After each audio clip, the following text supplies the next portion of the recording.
नमस्कार, बहुत बहुत स्वागत आपका नादी टीवी पर। मैं हूं आपके साथ पारुल। आज बात करेंगे प्रदूषण का प्रलय। दिल्ली जैसे महानगर ही नहीं बल्कि उत्तर प्रदेश, मध्य प्रदेश, छत्तीसगढ़ जैसे प्रदेशों के छोटे नगरों की हवा भी खराब हो चुकी है। दिवाली में पटाखे जलाने और पराली दहन की घटनाओं के बाद स्थिति और खराब हो गई है। प्रदूषण को नियंत्रित करने के सारे उपाय बेमानी साबित हुए हैं। सरकार कई तरह के प्रतिबंध लगा रही है, लेकिन भारत के शहर लगातार प्रदूषण में रिकॉर्ड बना रहे हैं। आखिर इस प्रलयंकारी प्रदूषण के दुष्परिणाम क्या होंगे और इससे निपटने का क्या उपाय है, आज इसी मुद्दे पर हम चर्चा करने वाले हैं। पहले एक रिपोर्ट आपको दिखा देते हैं, देखिए।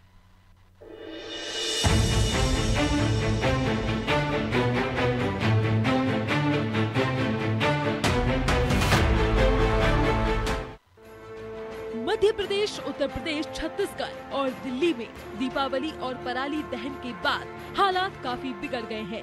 यूपी की बात करें तो पश्चिमी यूपी के कई जिले प्रदूषण की मार झेल रहे हैं।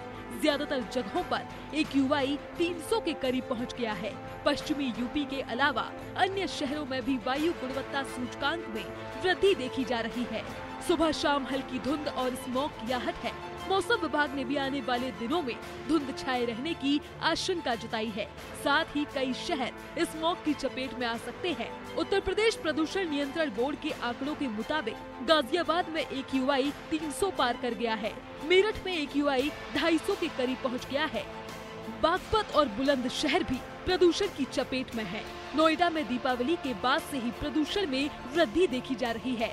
पश्चिमी यूपी के अधिकांश जिलों में प्रदूषण खराब स्तर पर दर्ज हो रहा है। बीमार लोगों को घर पर ही रहने की सलाह दी गई है। उधर राष्ट्रीय राजधानी दिल्ली के सभी प्राथमिक विद्यालय बंद कर दिए गए हैं। अगले निर्देश तक दिल्ली के प्राइमरी स्कूलों में ऑनलाइन कक्षाएं चलेंगी। दिल्ली का AQI लेवल 400 के पार चल रहा है। प्रदूषण के इस स्तर को देखते हुए वायु गुणवत्ता प्रबंधन आयोग ने 15 नवंबर से ग्रेड 3 लागू कर दिया है। इससे निर्माण से संबंधित काम प्रदूषण के नियंत्रण में आने तक बंद रहेंगे। बिल्डिंग और इमारतों में तोड़फोड़, खनन से जुड़ी सभी प्रकार की गतिविधियां ठप रहेंगी। मध्य प्रदेश की राजधानी भोपाल सहित 3 शहरों में भी प्रदूषण के मामले में दिल्ली जैसे हालात बन रहे हैं। बढ़ते प्रदूषण के चलते भोपाल, इंदौर, रतलाम और उज्जैन का नाम दुनिया के प्रदूषित शहरों की सूची में शामिल हो गया है। वहीं छत्तीसगढ़ में सर्वाधिक वायु प्रदूषण राजधानी रायपुर में पाया गया है। दूसरे नंबर पर भिलाई और तीसरे नंबर पर कोरबा है। इन शहरों की हवा में PM10 और PM 2.5 पार्टिकल सेव लिमिट से कहीं अधिक पाए गए हैं। तीनों प्रदेशों में प्रदूषण के स्तर को देखते हुए डॉक्टर्स लोगों को सुबह की सैर से तौबा करने और दमा के मरीजों को एहतियात बरतने की सलाह दे रहे हैं। प्रदूषण का असर तापमान घटने के बाद दिखाई देता है। दीपावली और सर्दी बढ़ने के बाद वातावरण में धूल, धुआं और हानिकारक गैसों के कणों की अधिकता होने से यह हवा को प्रदूषित करते हैं। इससे एयर क्वालिटी इंडेक्स का स्तर बढ़ जाता है। सर्दियों में हवा का घनत्व बढ़ जाता है और तापमान कम होने से यह नीचे रह जाते हैं।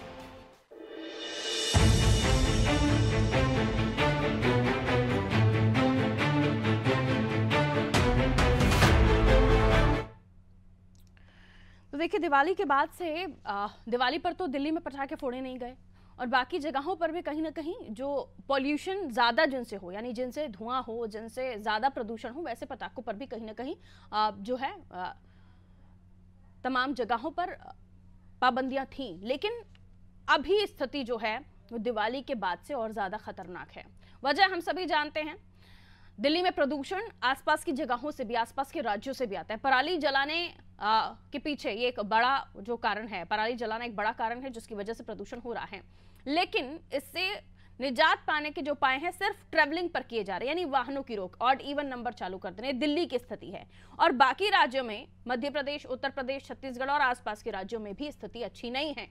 प्रदूषण यहाँ पर भी हो रहा है। एयर क्वालिटी इंडेक्स यहाँ का भी बिगड़ता जा रहा है। उसके पीछे कंस्ट्रक्शन, उसके पीछे जो ध्वस्तीकरण है उसमें किसी तरह का एहतियात नहीं बरतना, उसके अलावा सड़कों का खराब रहना, उनकी स्थितियों का खराब रहना, और उसकी वजह से जो पार्टिकल्स है, जो डस्ट पार्टिकल्स है, वो आपके एयर में, आपके आबो हवा में मिल जाते हैं, जिसकी वजह से ये जो पॉल्यूशन है ये बढ़ता हुआ चला जा रहा है। रोकने के कई उपाय करने पड़ेंगे, तब जाकर इस चीज से निजात पाई जा सकेगी। और उसके अलावा हरियाली को बढ़ाना ये भी एक महत्वपूर्ण चुनौती है जो हम देख रहे हैं। विकास के नाम पर हरियाली को खत्म किया जा रहा है और छोटे छोटे पौधे लगाए जा रहे हैं, जिनकी जो इतनी भारी भरकम उम्र के साथ इतने बड़े हुए पौधे और पेड़ बने, और अब हम उनकी जगह पौधे लगा रहे हैं जिनका भी देखभाल बहुत अच्छे से नहीं हो पा रहा है।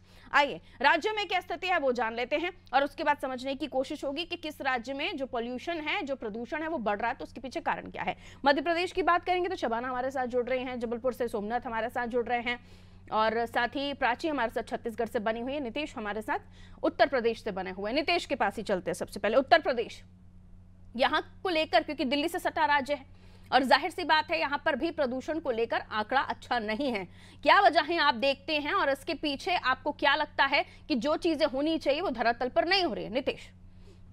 बिल्कुल पारुल जी, अगर हम आपको उत्तर प्रदेश के जो हाल है, नाली टीवी ने जो रिपोर्ट तैयार की, उस रिपोर्ट के हिसाब से अगर इसका तुलनात्मक अध्ययन हम करते हैं तो 1990 के दशक के बाद हवा में प्रदूषण के कणों में 70% के लगभग की जिसमें दिल्ली, गाजियाबाद, नोएडा, मेरठ की हालत बहुत ज्यादा खराब है। नवंबर का पहला हफ्ता ये जो आया उसमें AQI 300 के पार हो गया, और कहीं ना कहीं एक जो सबसे चौंकाने वाला आंकड़ा है पारुल जी, वो ये है कि वर्ल्ड हेल्थ ऑर्गेनाइजेशन की एक रिपोर्ट है, उसके हिसाब से जो प्रदूषण बढ़ा हुआ है, इस प्रदूषण से लगभग लोगों की औसत आयु 8.6 साल कम हो गई है। और उत्तर प्रदेश के 10 शहर ऐसे हैं जो सबसे ज्यादा प्रदूषित शहरों में है, जिनमें से हापुड़, NCR, मुजफ्फरनगर, मेरठ, नोएडा, कहीं ना कहीं गाजियाबाद भी उसमें शामिल है। डस्ट पार्टिकल की कहीं ना कहीं बढ़ोतरी इस प्रकार से कि अगर आप रास्ते में रात में सफर कर रहे हैं तो कोहरा, रात में कह लीजिए सुबह से ही कोहरा इस तरीके से इतना ज्यादा प्रभावी रहता है जो कहीं ना कहीं लोगों की आमूलचूल जीवन में एक बड़ा परिवर्तन ला रहा है, और तमाम बड़ी दुर्घटनाएं भी हो रही। बात प्रदूषण की हो रही है तो प्रदूषण को लेकर बात करें तो इसके तमाम कारण पारुल जी सामने निकल के आते हैं, जिसमें से औद्योगिक विकास जो लगातार हो रहा है वो कहीं ना कहीं नुकसान है। एक जो सबसे बड़ा फैक्ट है जिस पर बात ही करना लोग मुनासिब नहीं समझ रहे, वो है ट्रैफिक जाम की समस्या। पारुल जी, एक निश्चित पर जो तमाम ट्रैफिक रुकता है, खासकर अगर यूपी की बात करें, वो चाहे गाजियाबाद में हो चाहे अन्य जनपदों में, जितने भी मेट्रो शहरों में जो जाम लगता है वहां पर हजारों की संख्या में वाहन एक साथ खड़े हो जाते हैं और उस दौरान वहां पर गाड़ियों के इंजन स्टार्ट रहते हैं, तो एक निश्चित जगह पर पॉल्यूशन बहुत ज्यादा बढ़ता है। लखनऊ की अगर बात करें राजधानी की, तो राजधानी में भी ये आंकड़ा कहीं ना कहीं चौंकाने वाला। उत्तर प्रदेश की राजधानी में कई ऐसे स्थान है जहां पर AQI कहीं ना कहीं खतरे के निशान के ऊपर चल रहा है। तो इसमें औद्योगिक विकास जो एक अंधाधुंध दौर में हम लोग भाग रहे हैं, ये एक बड़ा प्रमुख कारण निकल कर आया है। डॉक्टरों से जिसमें बात की गई है वो उनका साफ तौर पर कहना है कि ऐसे प्रदूषण से बचने के लिए लोगों को K95 मास्क का प्रयोग करना चाहिए। लेकिन निश्चित बात यह है कि उत्तर प्रदेश सरकार के द्वारा भी इसमें लगातार एक प्रयास किया गया। अगर हम आपको बताएं तो क्लीन एयर मैनेजमेंट अथॉरिटी का गठन किया गया था। योगी सरकार प्रदूषण को कम करने के विचार पर लगातार प्रयास जो भी प्रयास है धरातल पर साफ तौर पर निकल जाने। 395 मास्क का जिक्र किया, मैं आपको टोक रही हूँ यहाँ पे। 395 मास्क का जिक्र किया आपने, मैं गलत नहीं हो तो हमने इसे कोरोना के समय पर सबसे सेफ मास्क माना। यानी स्थितियां इतनी विकट हो चली हैं कि कोरोना जैसे समय पर जितना हम डरे, जितना हमें खौफजदा इस कोरोना ने किया, उतना खौफजदा हमें इस पॉल्यूशन से होना पड़ेगा। क्या स्थितियां आ गई हैं, ये काफी भयावह है, काफी भयावह है। इसे समझने की आवश्यकता होगी। और हेल्थ को लेकर क्या प्रभाव पड़ रहे हैं, यानी मास्क की सलाह दी जा रही है अब। और दिल्ली में तो हम देख रहे हैं कई जगह, आपने NCR का भी जिक्र किया, ग्रैब 4 स्टार्ट हो गया, वहां पर कोर्ट को हस्तक्षेप दोबारा से करना पड़ा है कि आप सरकार को कि बगैर कोर्ट की अनुमति के जो पाबंदियां हैं पोल्यूशन को लेकर लगाई जा रही हैं वो ना लगाएं, दिल्ली को भी लेकर NCR को भी लेकर। नीतीश,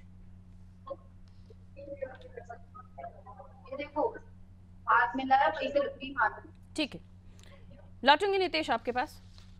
बाकी जगहों की हम स्थितियां समझ लेते हैं, बाकी राज्यों की हम स्थितियां जान लेते हैं। तो राजधानी भोपाल का मैं रुख करना चाहूंगी, जहां पर एयर क्वालिटी इंडेक्स उतनी ज्यादा घातक स्थितियों में नहीं पहुंचा, क्योंकि दिल्ली में तो 486 आज क्रॉस हुआ। और उसके बाद अगर हम राजधानी भोपाल या मध्य प्रदेश की बात करें तो मध्य प्रदेश में इतनी विकट स्थितियां नहीं हैं। लेकिन दिल्ली ना बन जाए, गैस चैम्बर ना बन जाए राजधानी मध्य प्रदेश के और डेवलप्ड शहर, इसलिए एहतियातन जो प्रयास किए जा रहे हैं क्या वो काफी दिखाई दे रहे हैं, या फिर दिल्ली से सबक लेते हुए अभी से कोशिशें ज्यादा प्रतिबंध जो लगाने चाहिए उनको लेकर होनी चाहिए? शबाना, देखिए, बिल्कुल मैं आपको बताना चाहूंगी कि राजधानी की अगर आबो हवा की बात करें तो प्रदूषण का स्तर इस तरीके से बढ़ा हुआ है कि कहीं ना कहीं लोगों के स्वास्थ्य जीवन में भी प्रभाव पड़ रहा है। दीपावली के समय की बात करें तो एयर क्वालिटी इंडेक्स जो है 302 के पार हो गया था। अब ऐसे में ज्यादा बढ़ने से जो है आम जीवन पर घातक पड़ेगा। अगर मैं बात करूं कि सरकार क्या कर रही है इसके लिए, तो कहीं ना कहीं राजधानी भोपाल की अगर बात करें तो भीड़ भाड़ वाला इलाका है, काफी बड़ा इलाका है। इसके अलावा प्रदेश भर के कई बड़े इलाके जहाँ पे एयर क्वालिटी इंडेक्स जो है वो बढ़ा हुआ है। तो कहीं ना कहीं सरकार कोशिशें कर रही है, लोगों को जागरूक कर रही है, लेकिन इतने से काम नहीं चलेगा। बड़े बड़े स्थानों पर जो है स्क्रीनिंग लगाकर बताया जा रहा है कि यहाँ का एयर क्वालिटी इंडेक्स इतना है और इतना है, तो कहीं ना कहीं उससे तो काम नहीं चलेगा, लेकिन लोगों को भी जागरूक होने की जरूरत है। जिस तरीके से प्रदूषण का स्तर बढ़ा है राजधानी भोपाल में, कहीं वो दिल्ली की तरह रुख न ले, इसको लेकर भी लेकर तैयारियां जो है वो शुरू कर दी गई है। स्वास्थ्य विभाग भी वो कह रहा है कि अलर्ट है, लेकिन देखने वाली बात हो कि जब इस तरीके की कंडीशन आती है तो किस स्तर पर जो है तैयारियां पूर्ण हो चुकी होती है। फिलहाल जो है अभी स्थिति जो है स्थिर है। दूसरे राज्यों की अपेक्षा मध्य प्रदेश की राजधानी में खासकर भोपाल में जो है स्थिति स्थिर है, लेकिन लोगों के स्वास्थ्य पे प्रभाव पड़ता है, पॉल्यूशन भी पड़ते हैं। जो पूरे प्रदेश में जो छोटे छोटे गड्ढे बने हुए हैं, धूल के कण हवा में उड़ते हैं, उससे भी लोगों को परेशानी होती है, वो भी कहीं ना कहीं प्रदूषण का कारण बनते हैं। इसके अलावा तमाम ऐसी व्यवस्था है जो प्रदूषण का कारण बनती है। उन सभी को सुरक्षित रखने के लिए, सभी को सुरक्षित रखने के लिए एक तरफ सरकार जागरूकता अभियान चला रही है, लेकिन उससे काम नहीं चलने वाला। लोगों को खुद भी जागरूक होना पड़ेगा और सरकार की भी यही कोशिश होनी चाहिए कि लोगों को थोड़ा राहत दी जाए। जिस तरीके से पॉल्यूशन बढ़ा है मध्य प्रदेश का, कहीं दिल्ली की तरफ ऐसा न रुख हो जाए, इसको लेकर भी पूरा ध्यान यहाँ पे रखा जा रहा है। लेकिन क्या स्थिति पहुंचेगी आने वाले समय में, ये देखने वाली बात है। बिल्कुल जरूरी है कि इस पर अगर सरकार काम कर रही है तो उसका असर दिखना भी चाहिए, और अगर असर नहीं दिख रहा है इट मीन्स कि पालन उन चीज़ों का नहीं हो रहा है। आप देखिए कि प्रदूषण से कितनी ज़्यादा बीमारियां, हमेशा हमने डॉक्टर से जब डिस्कशन किया है उन्होंने हर बार ये समझाइश दी है कि जब तक प्रकृति के साथ खिलवाड़ बंद नहीं होगा तब तक ये स्थितियां इस तरीके से दिखाई देंगी। और तकनीक के मामले में जिस तरीके से हम देख रहे हैं कि अब अलग अलग तरीकों की चीज़ें हो रही हैं, हम इंडस्ट्रीज का वेस्ट देखें, हम उनका पॉल्यूशन जो हवा में जाके उनका जो वेस्ट है वो मिल जाता है एयर के माध्यम से, वो भी कहीं ना कहीं धुएं के माध्यम से, वो भी कहीं ना कहीं घातक है और इस पर लगाम लगाने की आवश्यकता है। और जो लगाम अगर लगाएंगे तो फिर उस फैक्ट्री का काम कैसे होगा, तो उनको जो उपाय करने चाहिए वो उसका भी पालन होते हुए हम नहीं देख रहे हैं। चलिए मैं जबलपुर की तरफ रुख कर लूं, क्योंकि जबलपुर मध्य प्रदेश का ही हिस्सा है, संस्कार धानी है, यहाँ के लोग काफ़ी अच्छे विचार के हैं और इसके अलावा न केवल परंपराओं को पूरा करते हैं, पालन करते हैं, उसके अलावा बहुत ही अच्छे ख्याल रखते हैं, लेकिन तब भी स्वच्छता के मामले में इंदौर को पार नहीं कर पा रहे। स्वच्छता के बाद हम अगर बात करें पॉल्यूशन की, तो इस पर सरकारों का जो ध्यान होना चाहिए वो भी होना चाहिए और स्वच्छता का भी ध्यान रखना चाहिए ताकि इन स्थितियों से हम निपट सकें। क्या स्थितियां वहां पर देखी जा रहे हैं, क्योंकि पराली जलाने की भी खबरें अलग अलग जगहों से, ग्रामीण अंचलों से आ ही रही हैं। सोमनाथ जी बता दें कि दीपावली के समय भी रात 12 बजे के बाद आतिशबाजी ज्यादा की गई थी, जिससे प्रदूषण का ग्राफ काफी बढ़ गया था। तो एक समस्या ये काफी बनी हुई थी और लगातार अब ठंड बढ़ रही है तो लोगों द्वारा कचरा भी जलाया जा रहा है और फलाली जो जलाई जा रही है उसको लेकर अभी हम ग्राउंड जीरो पर ही खड़े हैं, खेत के पास ही खड़े हैं। यहाँ पे फसलों की कटाई चल रही है और अभी तो दिन में कटाई चल रही है, जब कटाई कंप्लीट हो जाएगी तो रात में इसमें फलाली जलाई जाती है, जिससे प्रदूषण सबसे ज्यादा होता है। प्रशासन की तरफ से भी ध्यान दिया जाता है, लेकिन जिस तरह ध्यान देना चाहिए उस तरह ध्यान बिल्कुल नहीं दिया जाता है और लगातार लोगों को जागरूक भी किया गया, लेकिन उसके बाद भी ये आंकड़ा लगातार बढ़ता जा रहा है और जो प्रदूषण का ग्राफ है वो लगातार बढ़ोतरी हो रही है। रात में बात की जाए तो रात में लगातार कचरा जलाया जा रहा, फलाली जलाई जा रही है और जिसकी वजह से जो कोहरा है, जिसकी वजह से अंधेरा नजर आने लगा है। तो लोग काफी सांस लेने में दिक्कतें आगे चल के आएंगी अगर इस तरह की सावधानी और जागरूकता नहीं लाई गई तो आगे चल के गंभीर स्थिति दिल्ली जैसे जरूर बन सकती है। तो विशेष तौर पर यह जरूरी है कि इसमें प्रशासन और जनप्रतिनिधि और आम जनों को भी जागरूक होना पड़ेगा और किसानों को सबसे ज्यादा जागरूक इसलिए होना पड़ेगा कि जो फलाली जलाई जाती है उसको ना जलाए, व्यवस्थित रूप से कार्य किया जाए और नगर निगम भी जो जिस तरह कचरा व्यवस्था है उसको जला दी जा रही है तो नगर निगम रात में कचरा उठाने के बजाय जला दिया जाता है, तो ये भी ध्यान देना अति आवश्यक है। ठीक बात। लौट रहे हैं आपके पास छत्तीसगढ़ की तरफ हम रुख कर लेते हैं। छत्तीसगढ़ का एयर क्वालिटी इंडेक्स आज क्या है, यानी वायु सूचकांक, गुणवत्ता सूचकांक क्या कहता है? उसके अलावा क्योंकि चर्चाएं जब हो रही हैं कि इस तरह की स्थिति ना बने अलग अलग राज्यों में, तो क्या आप देख रहे हैं होते हुए और क्या आपको लगता है कि प्रयास होने चाहिए जो हो नहीं रहे? प्राची जी, मैं आपको बता दूं कि छत्तीसगढ़ जो है वो एक कृषि प्रधान प्रदेश है और यहाँ पर पराली जलाने की जो चीजें, जो बातें सामने आ रही वो यहाँ पर सबसे ज्यादा अधिक होती है। इसके अलावा मैं आपको बता दूं, सितंबर से ही जो है त्योहारों का सीजन शुरू हो जाता है। गणेश चतुर्थी, नवरात्रि, दीपावली, दशहरा के बाद छठ आई, उसके बाद अब क्रिसमस और न्यू ईयर भी आएंगे और इन त्योहारों में जो पटाखों का इस्तेमाल होता है उससे कहीं ना कहीं प्रदूषण जो है, प्रदूषण स्तर जो है वो बढ़ जाता है। वहीं इसके साथ ही साथ ठंड भी बढ़ती है और ठंड में जो है स्मॉग ऐसा होता है कि जो प्रदूषण है वो हवा में एक लेवल के पास आने के बाद रुक जाता है, जिसके कारण प्रदूषण बहुत अधिक हो जाता है। वहीं आपको बता दूं कि राजधानी रायपुर में प्रदूषण को नियंत्रित करने के लिए ऑक्सीजोन का निर्माण किया गया है, जो कि 19 एकड़ के। एक सेकंड प्राची, आपको बीच में रोक रही हूँ। बाकी सहयोगियों से मेरी रिक्वेस्ट है, प्लीज आप अपना माइक जो है वो म्यूट कर लीजिए। बाकी सहयोगियों से रिक्वेस्ट है, प्लीज अपना माइक म्यूट कीजिए। कंटिन्यू प्राची। जी, मैं आपको बता दूं कि राजधानी रायपुर में ऑक्सीजोन का निर्माण किया गया है, जो कि 19 एकड़ की जमीन में लगभग बनाया गया है, जो कि प्रदूषण से बचने के लिए लगभग इसका निर्माण किया गया, जहां पर हर वर्ष लाखों पेड़ लगाने का जो सरकार है वो दावा कर रही है। लेकिन कहीं ना कहीं जहां एक तरफ पेड़ तो लगाए जा रहे हैं, लेकिन वहीं राजधानी रायपुर में या छत्तीसगढ़ में हम बात करें तो इंडस्ट्रियलाइजेशन भी इस लेवल का है, लगातार डेवलपमेंट इस लेवल का है, जिसके कारण प्रदूषण बढ़ रहा है। राजधानी रायपुर में बड़ी बड़ी कंपनीज है, स्टील प्लांट है, आयरन प्लांट है, और जिसके कारण यहाँ पर रोजगार भी बहुत अधिक है। आसपास से लगे शहरों के लोग भी यहाँ पर आते हैं काम करने के लिए, और जिसके कारण जो व्हीकल का इस्तेमाल है वो यहाँ पर अधिक होता है। और जैसे कि हम बात करें नियंत्रण की, जो लोग हैं, आम लोग हैं, वो सरकार पर सवाल उठाते हैं जब प्रदूषण बढ़ता है, लेकिन आम नागरिक भी कहीं ना कहीं इसको लेकर लापरवाह नजर आता है। अगर हम ट्रैफिक जाम की बात करें तो जब ट्रैफिक ज्यादा होता है तो लोग अपने इंजन को बंद करने के बजाय गाड़ी चालू रखते हैं, जिसके कारण ट्रैफिक बढ़ता है। वहीं अगर जब पॉल्यूशन बढ़ता है तो कहीं ना कहीं जब पुलिस जो है या फिर जो लोग हैं मास्क के उपयोग की बात करते हैं, लेकिन लोग मास्क का उपयोग भी करते हुए नजर नहीं आते। इसके अलावा हम बात करें कि जब वॉकिंग डिस्टेंस में भी यदि कोई जगह है तो लोग वहां पर पैदल जाने के बजाय गाड़ियों का इस्तेमाल करते हैं, जिसके कारण कहीं ना कहीं जो प्रदूषण है वो बढ़ता है। अब आने वाले दिनों में ठंड और ज्यादा बढ़ेगी, प्रदूषण और ज्यादा बढ़ेगा। लोग इसके प्रति अगर जागरूक हो जाए तो कहीं ना कहीं प्रदूषण पर कुछ हद तक रोकथाम लाया जा सकता है। जी बिल्कुल, चूंकि वहाँ पर इंडस्ट्रीज हैं, माइनिंग्स होती हैं और ब्लास्टिंग की वजह से प्रदूषण बढ़ता भी है। गाड़ियाँ जो उठ रही हैं, हमने दिवाली पर देखा कि जो आंकड़े सामने आए गाड़ियाँ उठने के, कि गाड़ियाँ तो बढ़ती जा रही हैं लेकिन गाड़ियाँ सड़कों पर कम नहीं हो रही हैं। एयर क्वालिटी इंडेक्स को मापने के लिए PUC है, लेकिन उसका भी कितना पालन होता है? उसका रजिस्ट्रेशन खत्म हो जाता है, जो उसकी टाइमलाइन है वो खत्म हो जाती है, उसके बाद दोबारा से टेस्टिंग नहीं होती। सिर्फ सीट बेल्ट की जाँच होती है। सीट बेल्ट लगाया है, नहीं लगाया है, उसके बाद आपने पुलिस के सामने या चेकिंग स्टाफ के सामने लगा लिया है, उसके बाद आप जो करें, जो मन चाहें। इसके बाद हम देखते कोई बहुत ना आपको हाईवे पर चेकिंग मिलती है ना किसी और तरह की चेकिंग मिलती है। दिल्ली में ये मजबूरी हो गई है क्योंकि सांस लेना दुश्वार हो गया है, छुट्टियां लेनी पड़ रही है, छुट्टियां स्कूल की बच्चों को देनी पड़ रही हैं, लोगों को कहना पड़ रहा है अपने स्टाफ को घर बैठाइए, काम करवाइए। ये स्थिति बन गई है दिल्ली में, NCR जैसे एरियाज में। मैं वापस नितेश आपकी तरफ आ रही हूँ, और ये स्थितियां इसलिए बनी है क्योंकि वहां पर अनकंट्रोल चीजें हुई हैं।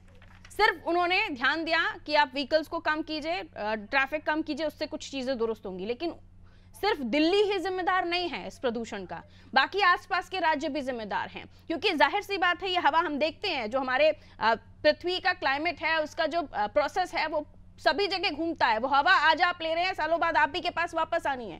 तो इस चीज को समझते हुए हम सभी को कदम उठाने होंगे, और इसको लेकर पूरे देश में, दुनिया में अलग अलग मिशंस पर काम हो रहे हैं, और इसको लेकर समझदारी, जागरूकता की आवश्यकता है, वरना वो दिन दूर नहीं यहाँ पर हम बैठकर सांस लेने के लिए ऑक्सीजन यूज कर रहे होंगे। बिल्कुल पारुल, बिल्कुल सही बात आपने कही, और मुझे बिल्कुल सही बात बता दें कि जब प्रदूषण की बात होती है तो एक लाइन मेमे, जैसे आपने ट्रैफिक वाली बात की, तो एक मेमे है वो कुछ ज्यादा वायरल होता है। पहले मेरी गाड़ी बहुत प्रदूषण देती थी, फिर मैंने 50 रुपए का सर्टिफिकेट बनवा लिया, अब मेरी गाड़ी ऑक्सीजन पे। तो ये कहीं ना कहीं ऊपर एक कटाक्ष है पारुल जी। क्योंकि बात करें तो जो पराली की समस्या है आसपास के जो भी राज्य है, दिल्ली के आसपास, पंजाब, हरियाणा, उत्तर प्रदेश, ये जो भी राज्य है, ये सब अधिकतर कृषि प्रधान राज्य हैं। यहाँ पर बड़े लेवल पर कृषि होती है। तो अगर बात करें ग्राउंड लेवल पर, विभाग संचालित है, तमाम विभागों के द्वारा जो एक बड़ा, कहीं ना कहीं उत्तर प्रदेश और अन्य राज्यों के लिए एक बड़ा विभाग है, वहां पर किसानों को किस प्रकार से जागरूक किया जाता है। पराली जो आती है इससे तो देखिए, सबसे पहली चीज हम आपको बता दें कि वायु प्रदूषण तो होता ही है, प्रदूषण के होते जो सहायक कीट होते हैं किसानों को, वो भी नष्ट हो जाते हैं। उसके बाद लोगों को फर्टिलाइजर यूज करना पड़ता है। एक ऐसा सिस्टम क्यों नहीं लाया जाता? ये पराली जल रही है जो किसान जला रहे हैं मजबूरी में, इसको क्यों सरकार खरीद के इससे अन्य चीजें जो बनाई जाती है उनका एक अच्छा विकल्प दिया जा सकता है, तो उसके ऊपर प्रयास नहीं किए जा रहे। बात करेंगे दिल्ली, तो दिल्ली इस वक्त गैस बना हुआ, दिल्ली पूरे भारत को के लिए बड़ी समस्या है। आसपास के जो राज्य है वहां से भी जो धुआं होता है, पूरा नहीं जाता। तो ये दिल्ली की समस्या सीमित नहीं रहेगी, ये पूरे देश की बड़ी समस्या हो गई है। जैसे कि ठीक है प्राची, आवाज मिल रही है प्राची को? जी। जिस तरह से अलग अलग जगहों पर मिशन चले पर्यावरण को दुरुस्त करने के लिए, या फिर ऑक्सीजन लेवल हम बढ़ा सकें, जो CO2 में डेवलप होता हुआ चला जा रहा है, उसकी वजह से गर्मी बढ़ना, ओजोन लेयर का डैमेज होना और सीजन्स में भी परिवर्तन हम देख रहे हैं। ग्रीनरी को बढ़ावा देने के लिए राज्यों में प्रयास किए जा रहे थे, उसकी क्या कंडीशन है राज्य में?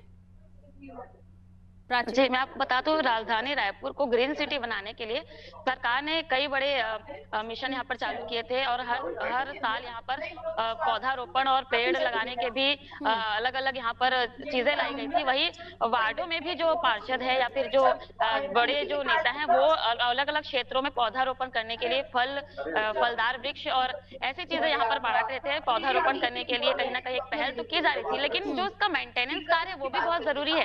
आप पेड़ तो लगा देंगे, लेकिन अगर इसका मेंटेनेंस नहीं होगा तो फिर वो कहां से पेड़ों के संरक्षण को लेकर जो प्रयास धरातल पर होने चाहिए वो दिख ही नहीं रहे हैं। पौधा लगा दीजिए और इतिश्री कर लीजिए, बस यही चल रहा है। और ये अपने आप में बड़ा परेशानी का सबब है, क्योंकि हमारी नजर में, आपकी नजर में पेड़ लग गया, कुछ समय बाद ये बड़ा होगा, हमें ऑक्सीजन देना शुरू करेगा, लेकिन उसके उलट वो पेड़ कहाँ गप हो जाता है पता ही नहीं चलता, क्योंकि संरक्षण करने का कोई प्रयास नहीं हो रहा है। और ये बहुत जरूरी है। यही मध्य प्रदेश में, पहले जबलपुर चलती हूँ, नर्मदा के आसपास पेड़ों को लगाने का प्रयास किया गया था, रिकॉर्ड बनाने का प्रयास किया था कि आने वाले कुछ सालों के बाद हमारी जो आने वाली पीढ़ियां हैं उनको हम हरियाली देकर जा पाएं। लेकिन वैसा धरातल पर दिख रहा है अभी सोमनाथ। जो प्रयास इस एयर क्वालिटी इंडेक्स को दुरुस्त करने के लिए होने चाहिए, उनको लेकर हम अगर ग्रीनरी की बात करें तो हरियाली पर काम हो रहा है। देखिए, बता दें कि पर्यावरण को बचाने के लिए जो पौधे लगाए गए थे वो ज्यादातर जो पूर्व में लगाए थे कुछ हद तक बचे हुए हैं, लेकिन अभी जो लगाए गए हैं उनकी स्थिति काफी खराब हो चुकी है, इसलिए कि उसकी देखरेख और मॉनिटरिंग लगातार नहीं की जा रही है। दावे तो किए जाते हैं कि हम इसकी देखरेख करेंगे, मॉनिटरिंग करेंगे, लेकिन मॉनिटरिंग नहीं किया जा रहा है। जो आवारा पशु जो घूम रहे हैं उनके द्वारा जो पौधारोपण किया गया था उनको नुकसान पहुंचाया गया है अभी पूर्व में भी। तो जो वृक्षारोपण किए गए थे वो काफी हद तक देखा जाए तो क्षतिग्रस्त हो गए हैं। तो ये प्रशासन और नगर निगम और जनप्रतिनिधि को ध्यान देना की आवश्यक है। भोपाल में आप हैं इस वक्त, मंत्रालय विधानसभा भोपाल में ही है। इन गलियारों में क्या आपको प्रदूषण को कम करना या उस ग्रीनरी को बढ़ावा देना, इसको लेकर इन दिनों चर्चाएं सुनाई दे रही हैं? सबसे पहले अगर हरियाली की बात करें तो आप देखेंगे पूरे में सरकारों ने जो हरियाली का काम किया था, लगातार मुख्यमंत्री शिवराज सिंह चौहान पूरे प्रदेशवासियों को संदेश देने की कोशिश करते थे। अगर मंत्रालय और वर्षा भवन के आसपास बात करूँ तो यहाँ पे भी अच्छा खासा पौधा पड़ा हुआ है, लेकिन अगर स्थिति की बात करूँ तो फिलहाल है वो जो है लायक नहीं है। 300 बार जो है। ठीक है शबाना, बहुत शुक्रिया जानकारी के लिए। तो देखिए, दिल्ली से सबक लेने की जरूरत अभी से, इसी वक्त से है, और इसको लेकर सिर्फ प्रशासन को, सरकार को काम करने की आवश्यकता नहीं है। हमें और आपको, हम सभी को योगदान देना होगा, तब जाकर हम इस स्थिति से पार पा पाएंगे। वरना कितनी भी सरकारें कितना भी काम कर लें, कितना भी इसको लेकर मिशन बना लें, लेकिन अंततः ये होगा कि हम और आप सांस लेना बहुत दुखदायी हो जाएगा। सांस लेना, ऑक्सीजन के साथ आपको सांस लेनी पड़ेगी। मास्क लगाना दिल्ली में शुरू हो गया, आपको पता है, डॉक्टर 395 मास्क लगाने की जरूरत बता रहे हैं, और ये और भी जगहों पर ना हो, इसलिए सबक लीजिए अभी से। और हमारे किसान भाइयों से मैं निवेदन कर रही हूं, हमारी तरफ से ये अपील है, निवेदन है कि अगर आप भी चाहते हैं कि पर्यावरण दुरुस्त रहे, आप भी इस धरा पर सांस ले पाए, तो पराली जलाना बंद कर दीजिए। और भी कई प्रयास हैं, सरकार भी आपको उसको लेकर मदद कर रही है। थोड़े से हाथ पर मारिए, इस मामले में आपकी मदद हो सकती है, आपका पैसा कम लगेगा, उस पराली को आप दुरुस्त कर पाएंगे, अपनी जमीन को दुरुस्त कर पाएंगे। पराली जलाना यानी आप पर्यावरण के लिए खतरा हैं, इसका ख्याल रखिए। दीजिए इजाजत, नमस्कार।